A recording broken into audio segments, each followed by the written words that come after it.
Canvas milk recorder ஒரு போஸ்ட்டுக்கு vacancy announce பண்ணியிருக்காங்க.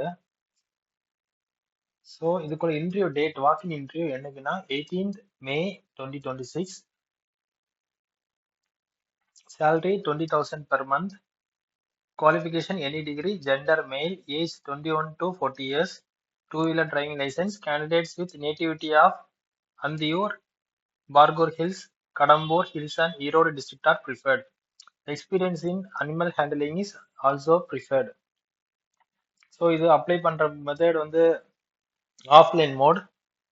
வாக்கின் இன்டர்வியூ தான் கண்டக்ட் பண்றாங்க. வாக்கின் டேட் என்னைக்குன்னா 18/5/2026. கீழே அப்ளிகேஷன் ஃபார்ம் கொடுத்துருக்காங்க. இந்த அப்ளிகேஷன் ஃபார்ம் பிரிண்ட் அவுட் எடுத்து நீங்க உங்க ஹேண்ட் ரிட்டன்ல எழுதி பர்டிகுலர் லொகேஷனுக்கு நீங்க போய் இன்டர்வியூ அட்டென்ட் பண்ணிக்கலாம். Okay, thank you. நான் இந்த டிஸ்கிரிப்ஷன்ல இந்த லிங்கை பேஸ்ட் பண்றேன், நீங்க டவுன்லோட் பண்ணி எடுத்துக்கலாம். ஓகேவா? Okay, thank you. மறக்காம ஷேர் பண்ணுங்க, சப்ஸ்கிரைப் பண்ணுங்க.